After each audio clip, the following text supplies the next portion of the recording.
at the end of that night, she tried to commit suicide by jumping out the window. And I remember I was woken by my father yelling for help to help pull her back in. Hey, Mark. Mark. Hi, Mark. Mark. Hey, Mark Halley. The Mark Halley Show. How did you do it and why? The reason for our call, let me first introduce you. This is Dr. Tim Jones, and he's here to talk about the Mom and Mitchell Foundation, and primarily why did you create that? Well, thank you for having me, Mark. You're very welcome. Really appreciate the opportunity to speak with you and discuss this subject that's, as you know, is dear to my heart. Yeah. So the Mom and Mitchell Foundation is a nonprofit that I started in 2021 to help improve the outcomes of mental health problems, and specifically to reduce the suicide rate. I have the unfortunate history of my maternal grandmother, my mom, and my son Mitchell all taking their own lives. Oh, my God. And practicing medicine for the last 40 years has really taught me a lot. I mean, when you see 75,000 people or more over your lifetime, and if you're paying attention, you know what's keeping people alive, what's killing people, what makes them happy.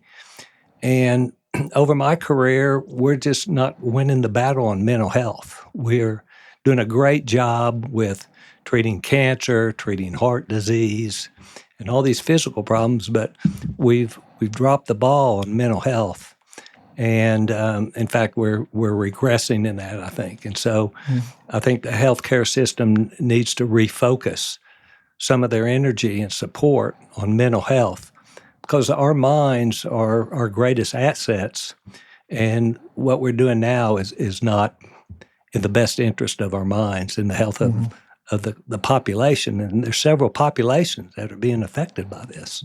Well, let me ask you, you're the Mom and Mitchell Foundation. Maybe you can tell our audience a little bit more in depth, your experience in that world of mental health, and how it's generational, or at least I personally, I believe it too, but maybe you can delve into that a little bit. Sure. So let me start with my maternal grandmother, who I really never knew. She died when she was around 30. My mom was age 8 and had 2 brothers, and she, as far as I know, she did not have any mental health problems other than her current situational problem, which had to do something with her husband. She was not bipolar, as far as I know, but she took her life when she was age 30, and my mom was at age 8. Her husband was a colonel in the Air Force. They moved around, and I think Army, Air Force life was tough on her. So now your grandmother, we know that she took her life. Who was the next one that took their life? My mother. I saw a photograph of her, I think at about the age 40, when she was at a party or something, celebrating something. I saw the 2 different pictures in your slides. And her reason for suicide? Well, she was a registered nurse, but she is also bipolar.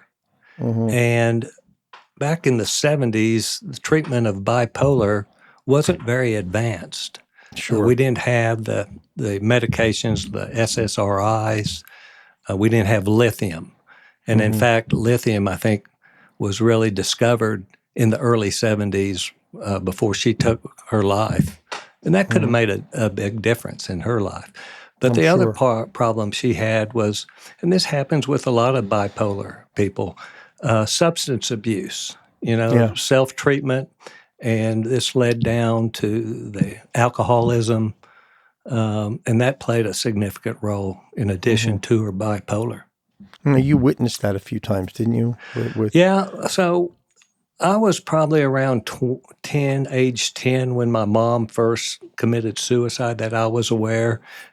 She tried to do it with an overdose, and I remember her being hospitalized for this. And then a couple years later, her behavior just became more manic, really.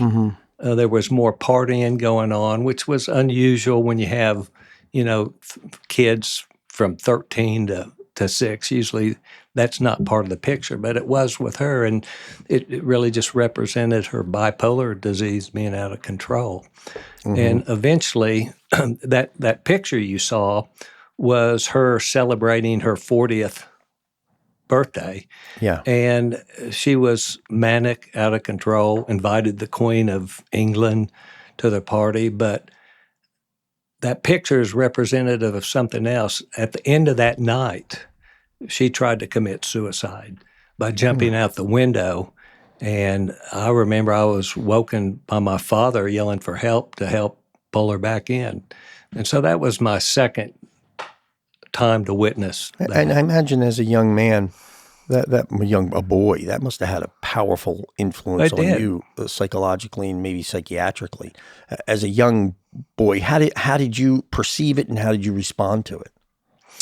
Well, I have two brothers and a sister, and my dad was extremely supportive. We had extended family in our town that was very helpful, very close friends. And so I had a great support group. The other thing that really hit me hard when that happened was I was a sophomore in high school, and I was engaged in tennis. I was playing for the high school.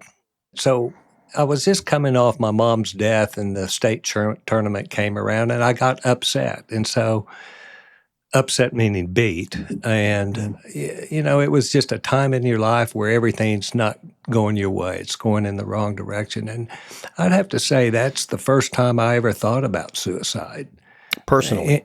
Personally, not seriously, but I think reflective mainly of why someone would want to commit suicide. Because, my mother was in our lives a long time. She was, for the most part, a good mother, took care of us. And so I think that's the first time I really thought about that. And my decision at that time is that would be the cruelest, no matter how bad things got. And that really has helped me deal with, my son's death, learning to deal with that. But the where this came into effect was when I went to college soon after that. I was 19 at the time, and I'd just been initiated in our fraternity. I had an incident in the fraternity that was really enlightening. So, as a pledge, we went through typical pledge activities, hazing, Big Brother nights, and one of the members would get drunk and just become out of control, become very aggressive. And it was terrifying. I would say it was PTSD for me, Sure. experiencing with my mom. And so after I'd initiated, we had a chapter, and in the chapter you could say anything to anybody, and you had the floor. And basically, I called him out, and I said, "You're killing yourself. You're drunk. You need to stop." And I'd forgotten all about that. That was over. I finally went to medical school. But something happened. Oh, this was 6 weeks before my son, back in 2017. I was at a Panera Bread company, and I was in line to get something to eat, and I look over, and there's a man in a cowboy outfit, hat, looked real sharp, and he walks up to me, and he goes, "Are you Tim Jones?" And I go, "Yes." He goes, "I'm John Dwyer. I don't know if you remember this, but back in college in the fraternity house, you called me out for being a drunk." And I go, "Yeah, I remember that." He goes, "I want to thank you for saving my life." He said, "After that, I never drank a drop since there, went to theology school. Wow. And it was the best thing. And, I think about that of all the lives I've dealt with as a physician, head and neck cancer, that's probably the biggest life I ever saved right there. And it was simply by speaking up. And then you said 6 weeks prior to your son. Right. So when this happened, I was a sophomore in college. I'd since college, I did my training in Virginia, Pittsburgh, lived in St. Louis, and I'd moved back to Oklahoma. This was in 2017. And he came up to me just coincidentally that day, and that meant a lot to me going forward, because that was 40 years ago that had happened. And then when did your son commit suicide? So Mitchell had a different deal. Mitchell was anxious, but the other issue with Mitchell, he was born with a congenital heart problem, Yeah, I a noticed serious one where your aortic valve doesn't work properly. And so when he was born, we knew that at some point he was going to have major heart surgery. And then when he was 6 years of age, he got a little cut in his skin, and it ended up affecting his heart valve. And then it turned into an urgent situation where he had to have his heart reconstructed. And it went flawlessly. He did great. And the reason I bring that up, he survived that, and then everything really took effect with Mitchell when he got into junior high. That's where his anxiety started being a problem. He turned to alcohol, and then it was all out of control after that. But the important thing about Mitchell's problem is that when you look at the death of children and those under 34, number one is accidents. Number two is homicide. Number three is suicide. Way below that is children who die from cancer and heart disease. And there's twice as many children dying from suicide as there are from heart disease and cancer. And yet we don't have any nonprofits that are specifically devoted to mental health. When you look at the top 100 nonprofits, the number one is St. Jude's, the pediatric cancer. And they've done a great job with pediatric cancer. You know, in 1962, when Danny Thomas started that, pediatric cancer, the survival was like 20%. Now, survival of pediatric cancer is 80%. Wow. They've done a wonderful job in that. But they had $254 billion in private donations, and they saved $866 million for their foundation. And so my point is we're upside down. We need to focus more on the mental health and less on the physical health and try and save some lives that way. You know, it's just overwhelming, some of the information you had. And I think it'd be great to hear some more on that, you know, just discussing the various, studies you've done in that field of mental health. Well, the people who are really doing the studies on this is a guy named John Haidt in New York City.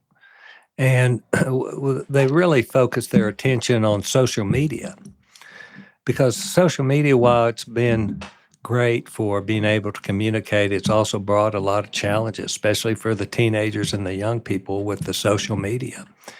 And if you looked at the data starting in 2012, anxiety has skyrocketed, especially in teenage girls. Teenage boys as well, but especially teenage girls. And it's quoted that around 20 to 25% of teenage girls have thought about suicide. Mm. And that's quite alarming. It is. And so I think one is recognition. How do we deal with some of this new technology that it brings so many good things, but it's bringing some problems also. Yeah. And so I think social media is the number one problem for our teenagers, learning how to deal with that, how to deal with anxiety, how to deal with depression. And we're really focused on how do you deal with those things? How do you handle them when you're young? Because it's part of life. Anxiety and depression is situational. And so the two most common things is music and exercise. Both of those are well studied, well known to affect how you deal with anxiety and depression. So we want to encourage those things. We want to encourage play. Then the other thing we're interested in, it takes generally about 11 years before someone seeks help for a Wow. mental health problem. And so just convincing people to see someone, to talk to someone, to get help, I think would make a big difference. And so we want to focus on the stigma of mental health and get people in a mind frame to treat it more as a physical disease like you would heart disease or asthma or something of that sort. Yeah. Now, you also had some other charts that, you had the suicide one, but a few of the other ones that were, psychiatric visits, major depressive disorders. And I think Yes. they're all in line, but I think it'd be nice or helpful to just walk through those. Well, and they're all hooked together. When you look at, there's increased anxiety, there's increase in depression in our teenagers. And in fact, it's really all age groups, but it's less so in the baby boomers and the older generation because they didn't really grow up with that stuff. But definitely in the teenage, you'll see marked increases in anxiety, in depression, psychiatric visits to the emergency room, suicide attempts. And then I think if you step back, COVID really ripped the Band-Aid off mental health Yeah. and dealing with that.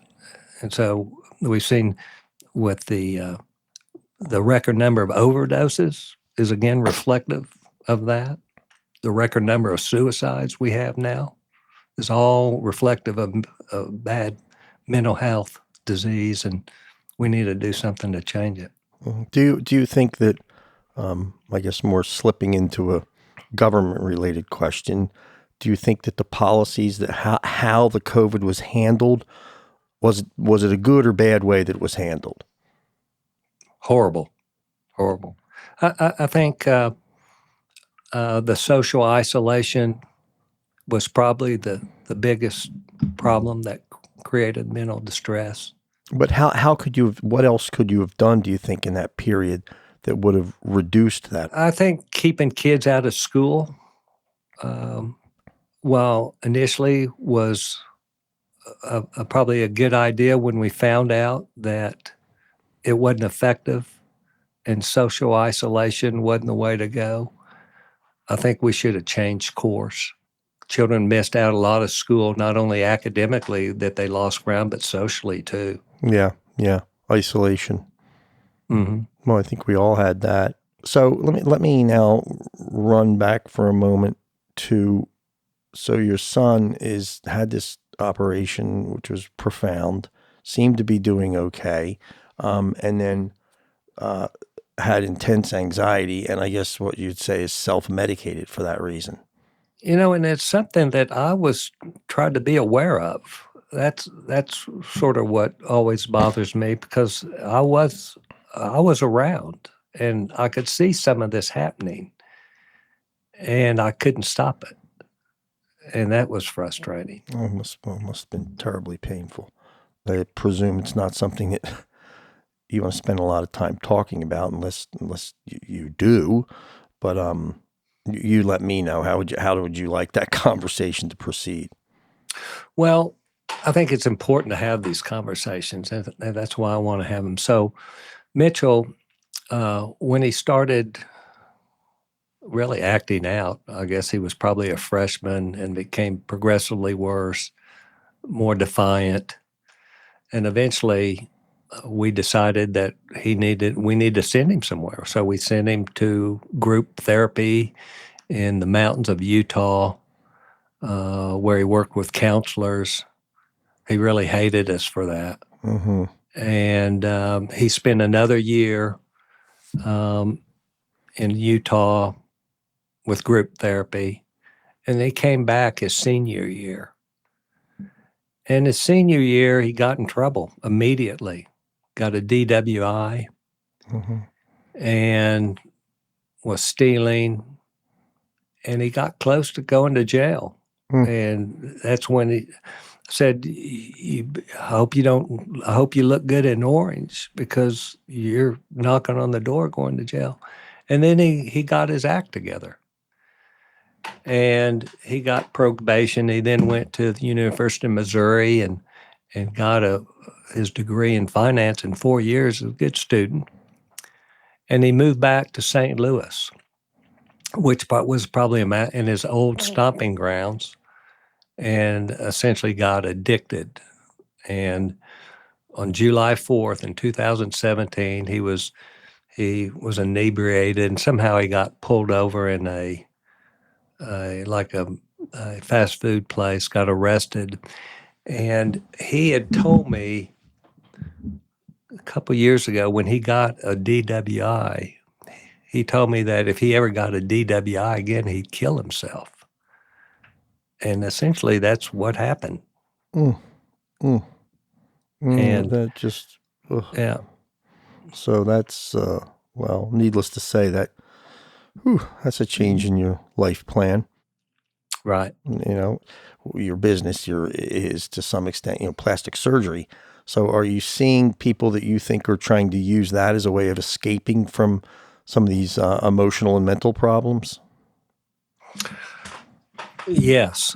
So my practice has been atypical, to say the least. So I trained in ENT, otolaryngology, and then I trained in plastic surgery. And the first 25 years of my practice was exclusive plastic surgery. Mm-hmm. And, and I think when you bring that up, I think the most dramatic example of that is the transgender patient who, feel that, having a different body is going to help their mind. Mm-hmm. And I don't think that's the case. Are you indicating that the attempt to present yourself as a female, if you're a male, is deleterious? Is that a fair statement? I think not all, and one thing I won't say is always, never in medicine, but it doesn't address the underlying problem that's in the head. Mm-hmm. And I think when you look at the statistics, that's why you see suicide rates are still high in transgender patients, even if they've undergone, sexual reassignment surgery. Mm-hmm. And are you inclined? So you're inclined to look at that as a psychological and/or psychiatric issue? Yes, definitely. Yeah, absolutely. And you draw that conclusion from your experience in your practice? Yeah. So the way I was introduced to that is when I was doing my ENT training at the University of Virginia, the chairman of plastic surgery there was a guy named Milton Edgerton. Milton Edgerton was the pioneer in gender dysphoria surgery and transgender surgery. This was back in the 80s. Mm-hmm. And he had a whole service of transgender patients. I remember one specific man who was an author, had gone from male to female, and then he was going back from female to male. And so there's some really interesting and deep mental health challenges that go on with these patients, even the ones who do well and are, quote, relatively well-adjusted. Yeah, yeah. Well, obviously, the impact may be just coming to that realization and the societal impact on it. Yes. Yeah. And when you get to know these people and you've seen what they've gone through, it's a lot of suffering. Mm-hmm. I mean, there'd be very few things that I could think that would be more torture than thinking that you're in the wrong body or the wrong sex. And so I think, especially as a plastic surgeon, you got to look through the eyes of your patient. I want to circle back to the foundation, which all of a sudden you've said, well, now I'm going to throw in, hardcore into the Mom and Mitchell Foundation. So when you decide to do that, how do you launch that, or how do you put something like that together? Because you have a germ of a thought, and the why of it, I think, is relatively apparent. That is, well, I've experienced these things. But how do you organizationally make that happen? Great question, Mark.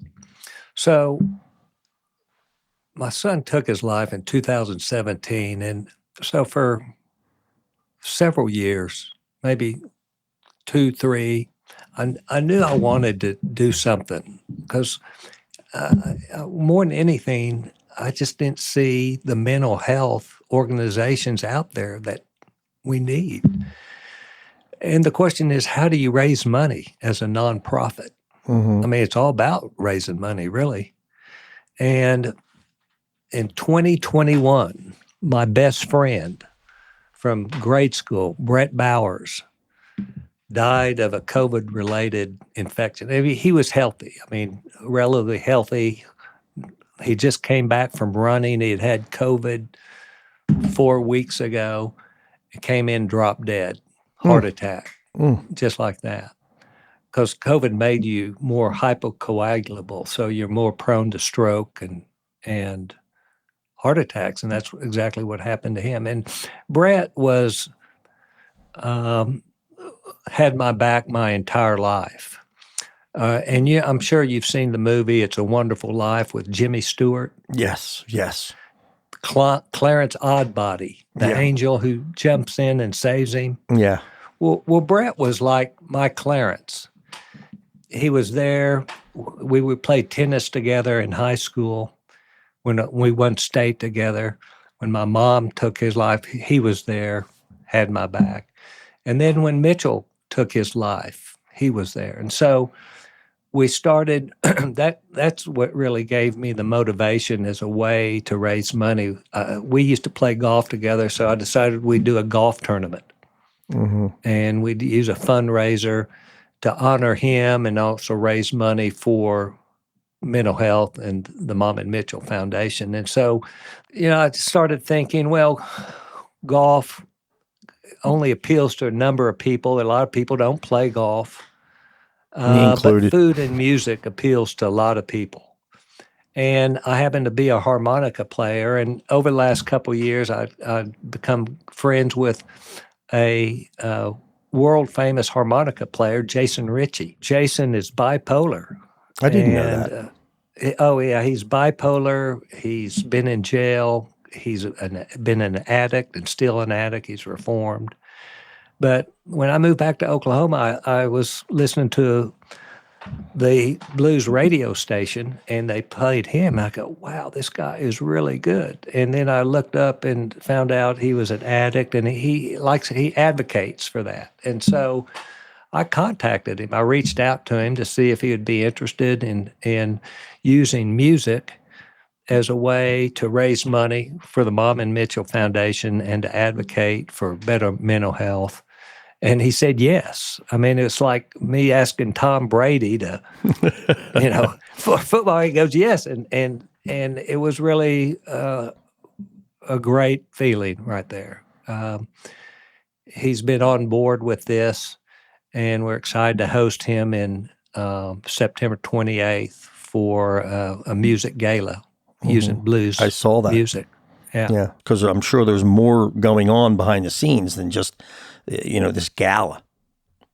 Well, not really. I mean, planning that, we don't have a big organization. I mean, we have 3 board members, and no one's paid, and so it's been a slow start. But how do you eat an 800-pound gorilla? One bite at a time. Yeah, that's.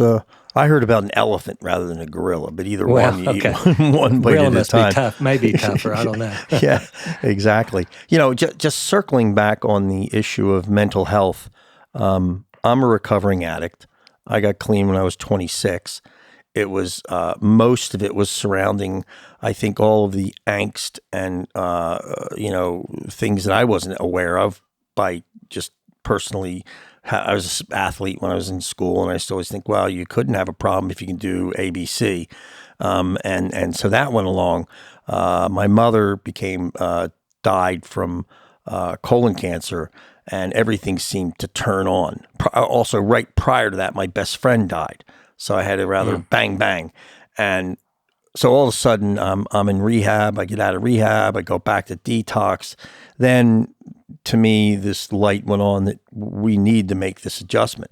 I made that adjustment. Everything went great and running along, and marry and have children, and quite a good life, making a good living. And then I switched careers, and I got very depressed and anxious. I went to psychologists thinking that you can't take anything for the brain because that means you're crazy. And you don't want to admit that. This was in 1997. So I go finally to see a basically your general practitioner at that time, and he gave me a SSRI, and that worked wonderful. I just thought, my gosh, the world has brought on a new phase. I went along a little longer, and everything seemed to be well. I had a couple more of those episodes, generally around business things. I had taken a few big risks for business, moved across the country, so they seemed to be episodic, tied into something that went into my life. Then a little longer than that, I started to take more of a stabilizer. Something that was kind of a mixture of I guess a mild. The word manic now seems to be a very broad term versus a very tight term, and I was roughly cast in that, and used those medications, and that has greatly helped in me living a functional life. I have a daughter who's bipolar, and now with the massive improvements in the medications, there's a much better the likelihood that you can live a good functional life. Right. So I am an advocate of everything that you're discussing from a personal standpoint. Most importantly, anybody listening to this, I went out and did public speaking, and one of the reasons I did it was I wanted everybody to see, here's this business guy who's supposed to be this great guy, and then very openly talking about addiction and the need for psychological help, psychiatric help, and so on and so forth. Just to speak those words. I would never have done that when I was younger. The stigma, right? Good Lord. Right. I hid that at work for 10, 15 years. And finally. So what are your thoughts on how do we change that? The communication that everybody has these problems, and there are these people out there who are lining up to help you. Lining up. I was seeing my psychologist once, and I said, I must be the only one that's like this, or, this sense of it's only me. And he said to me, Mark, why do you think I can't see you for another 3 weeks? Yeah. And I said, why is that? And he says, because I'm talking to people every hour until then. And somehow to communicate that to younger children or young men or young women, that this is not, you're not abnormal. Mm-hmm. You're not. This is like, in our world, this is like everywhere. And I think it's been everywhere for a long time. We then insert into that social media, which I don't care when that came, that amount of information flowing into your mind, I don't care if you're Albert Einstein, it's too much. It's you overload. Can't process it. Yeah. One of the things that my brother, who's a neurologist, said to me when I explored SSRIs is he said, why is it that I'm in the world of neurology? People will let me do all sorts of things to their body to improve them. These neurological problems, nerve-related problems, Parkinson's, you name it, on and on and on. But the minute I say your brain, and if there's something wrong up there, it's like, stop. Above the shoulders, no. Mm-hmm. And his attitude is like, I don't get it. I don't get it. We finally have a variety of medications that we know they're not perfect, but we found some stuff. Right. And we'll find more. And I remember him saying to me, what are you? Go take the stuff. Mm-hmm. And I did it. So how do you communicate that other than having advocates speak on it? Well, I think it's guys like you, guys like Jason, and whoever is having these issues talking about it and speaking up. In fact, I think that's when Jason really decided that he was going to help on me. So I talked to him on the phone, and he said, well, when I was 17, I did a video about bipolar, and it's on YouTube. And I went and I looked at it, and he was trying to make a decision whether to start lithium or not. He was going round and round. And he did start lithium, and he got better.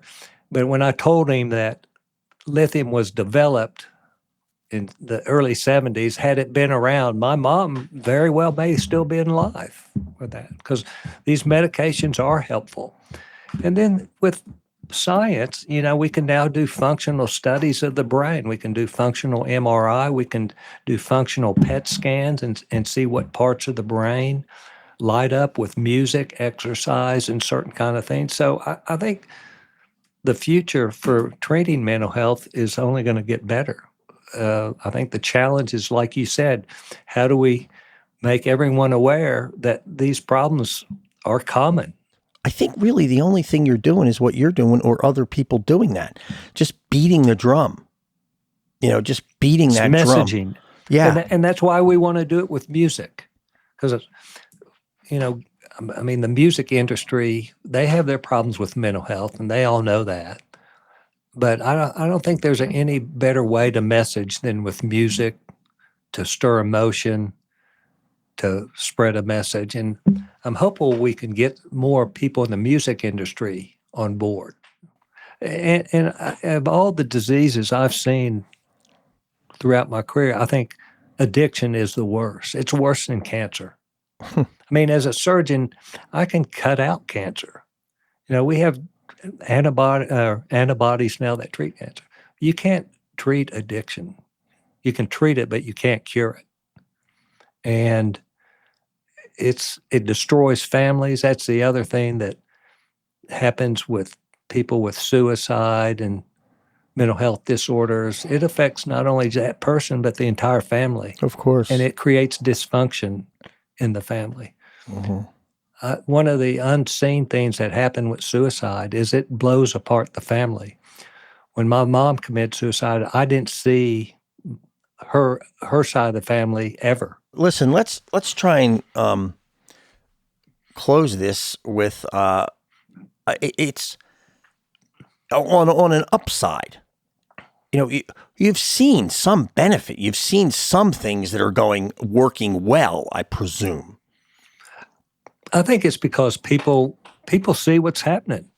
Really, the COVID Band-Aid was ripped off, and people understand now that mental health is an important problem, and people are talking about it more. So our timing has been good, given everything else that's going on, and I think we need to take advantage of that, and we need to address different mental health in a different way than we've done it in the past, because it's not working. Mm-hmm. I agree. And I think it comes back to the public and more discussion in public about that. Yeah. How do you? You got to convince people to go get help for it. And so I think messaging is a big part of what we're doing. It is. And who decides who's normal? Yeah. Can somebody send me a normal, like by FedEx? Yeah. 'Cause I just want to see what it looks like. Well, listen, Tim. Wow, what a stimulating conversation, and one that I'm just so glad I got you on here. Thank you for having me. I really am, and it's very enjoyable. Maybe someday we can actually shake each other hand. Yeah, or shake each other. You know what I mean. Well, we're going to pull this to a close. The Mom and Mitchell Foundation.org. It's just momandmitchell.org. Good Lord. I apologize. I'm sorry, it's confusing. momandmitchell.org, and it's Mom and Mitchell Foundation. Okay, Mom and Mitchell Foundation, momandmitchell.org. I'm speaking with Dr. Timothy Jones, and what a great guy to have on. Tim, thanks so much for your time. Thank you, Mark. Appreciate it. Yep. And Yeah, all your staff, too. Thank you for listening to The Mark Halley Show. If you found this story as intriguing as we did, give us a like, share the episode, and subscribe at The Mark Howley Show. New episodes every other Friday. Adios.